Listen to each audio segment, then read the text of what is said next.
Well, hey there, guys. I'm Axel the Beast, and this is the Curiosity Shop, the ZeldaDungeon.net video mailbag where I answer your Zelda questions. Our first question comes from Majura's Wrath 2.0. Which aspect of the Zelda series is most important to you?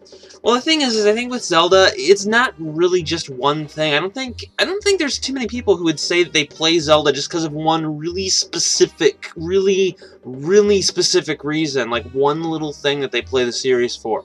I think that, that's probably true of most series, but I think with Zelda especially, there's definitely like a very distinct feeling that the series has that kind of comes out of how it's a combination of all of its different elements. In particular, Zelda's, it's an adventure game. It's a kind of a medieval fantasy, but it is a fantasy game, and it's like the hero saves the princess story, like a whimsical fantasy story, whimsical journey, and I think that those are the most important elements of the series, the fact that it's an adventure game and the fact that it has that style to it. I think that those are probably the most important parts, but the entire Zelda feeling, the reason that there's like a Zelda subgenre of the adventure genre, is a product of all the other elements, like how they deal with items, how they deal with the exploration of the dungeons and whatnot. It's all the different elements that create the unique feel, but I'd say the most important things, like paramount to what is familiar as a Zelda game, are the adventure and medieval fantasy, whimsical medieval fantasy stuff. But it's a little more than that in general. Sheik asks, I've heard that there is a Tetraforce or fourth Triforce, and I don't believe it. Is this true? No. Skull Kid asks, how would you feel if the ring system was put into a new Zelda?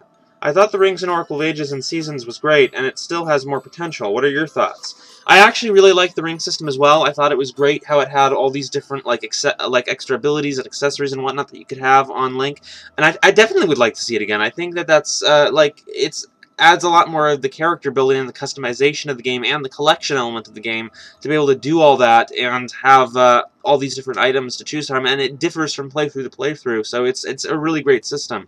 Skyward Sword brought it back a bit with the medals, but it'd be great to see them do more with it.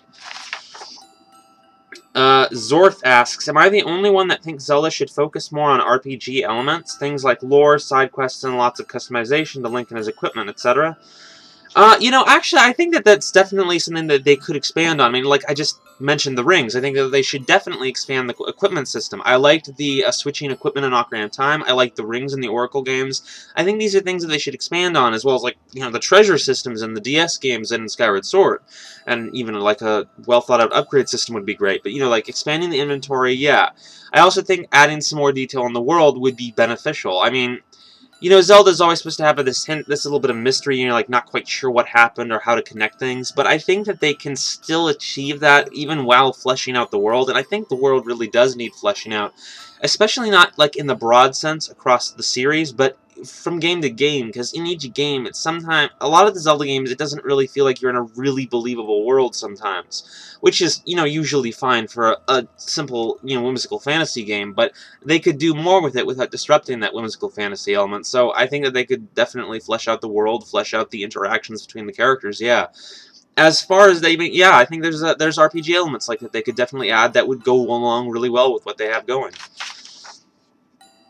Angel G. Owens asks, without a doubt, in the next Smash Brothers, they'll be using Zelda's Skyward Sword design. The thing is, it wouldn't really make sense for Skyward Sword Zelda to transform into Sheik.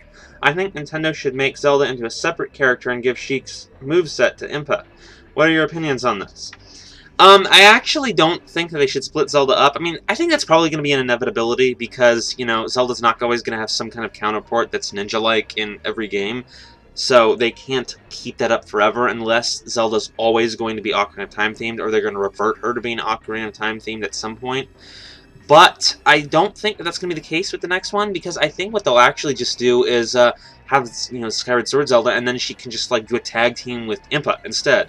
Like, it could still have the same dynamic of switching between two characters, just instead of her transforming, she switches between two actual characters. Kind of like Pokemon Trainer, I guess. I think that they could do that really easily. I think it would be a quick and simple solution, and I think a lot of people would think it would be really cool to play as Impa, so I think that's what they'll do. Zelda Fever 98 asks, can you give us your thoughts on the Song of Storms paradox in Ocarina of Time? Like, where did the song originate from? You know, this is the kind of thing in the game where the story, it actually has no real explanation for it. You know, of course you asked for my opinion, for my theory, but so I will. But it does need to be said that there is no real explanation for this. It was designed to be a paradox. It is, you create the paradox by teaching him the song, learning him the song, etc. As for where that paradox was like initiated, my own personal theory on it is actually that the Song of Storms actually comes from Termina, because that's where Sharp and Flat actually teach Link that song. So I think that there is probably some kind of complete mess of a timeline loop thing at some point where Link somehow solved that whole thing in with the well or the windmill or whatever in a different way, or somehow managed to bypass it entirely. Like maybe get through the Shadow Temple without the Lens of Truth, I don't know. And then when he went to Termina and came back, he ended up somehow introducing the Song of Storms to Hyrule's timeline thing and created the loop, thereby changing it so that he got through that all originally by learning the Song of Storms and then teaching him the Song of Storms, etc. That's kind of my take on it. It's a weird timey-wimey thingy, so it's, yeah. Paleo Joe asks, you say sometimes that you like the idea of sailing in the Wind Waker, but you think that the Nintendo did not pull it off right. How would you have liked it to be? You know, the sailing in the Wind Waker, I think the single biggest problem is it's the absence of gameplay. I mean, if it had actually been something that I could do, I mean, even if it wasn't something that was, like, personally enjoyable for me to do, if I would actually have been doing something, I wouldn't have minded it as much. But, you know, really half the time, I'm literally just sailing to a destination, and I literally put down the controller and, like, go eat or something, you know, because there's no reason to be holding the controller. It's not gameplay. It's the complete absence of it. I mean, yeah, there's stuff spread around along the sea. Usually people defend the Great Sea by saying that there was actually a ton of stuff to do, but it's pretty spread apart, and it's, like, not really fulfilling stuff. I mean, you sail for, like, 4 to 5 minutes, and then you find, like, some rupees under the ocean. I mean, even in some of these cases, they're actually major treasures that you're given maps for, but that's still not something I find fun, to go sailing that long and then just find that. What they needed to do was make the sailing... There's like a couple of things they could have done, either in an extreme version of it, or combine them all, not gone as far with each of these ideas, but combine them all together to make it better. Among them is make the Great Sea a little smaller, or at least you sail faster, perhaps more warping, a lot more warp points. Give them more stuff to do in the sea, like thicker content spread throughout it. I don't know what they could have done, maybe a lot of enemies to fight or something, I don't know, but they could have done something. And to make the stuff that you find on the sea a lot more bigger and more interesting. The biggest example of what I could think of would be to make there be bigger and more islands. You know, just... The Great Sea just wasn't fun because of those reasons, and I think that if they had done that, it would have been a lot better. Sir Ursus asks, do you think that Jabu from Ocarina of Time could have any relation to Jabun from the Wind Waker? They have similarities such as their very similar names and the fact that they are both fish, but differences such as how they are different fish. What are your thoughts on them? I actually completely think they're the exact same entity. I mean, it's really obvious that Jabun's a parallel to Jabu. They were trying to reuse the same idea. And I just think that it's really apparent that they were just kind of bringing that character into the Wind Waker, and I don't think, like with the Deku Tree, they did the same thing. Valu's the odd man out, but he's still sort of a parallel to Volvagia, though he's clearly not actually Volvagia. So bottom line is, I think that Jabun is very definitely Lord Jabu. They redesigned them, and they gave him a different name, apparently. Maybe because Jabu sounded silly, I don't know. The Groosinator asks, what would you think if Groose had a spin-off game?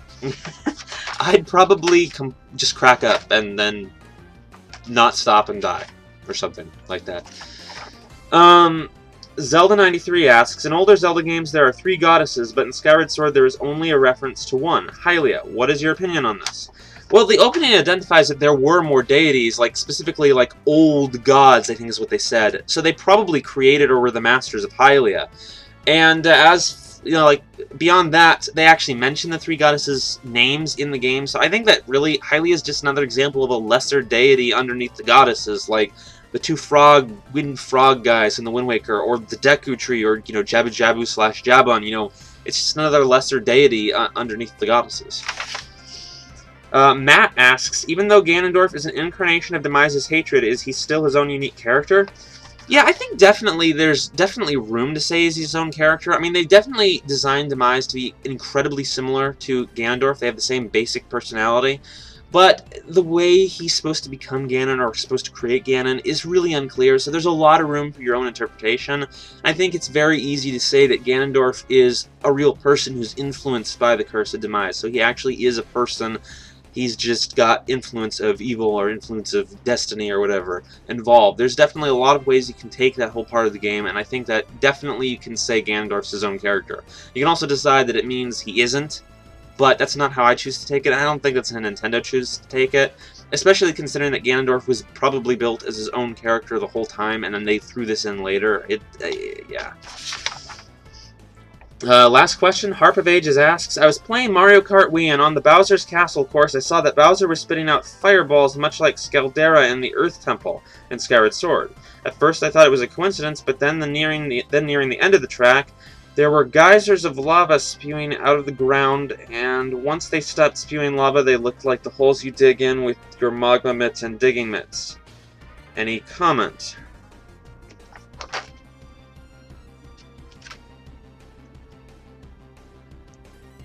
Alright guys, that's it for this time. Be sure to send your questions to the contact page in the description, and I'll see you guys later. Alright guys, that's it for this time. Be sure to send your questions to the contact page in the description, and I'll... Alright guys, that's it for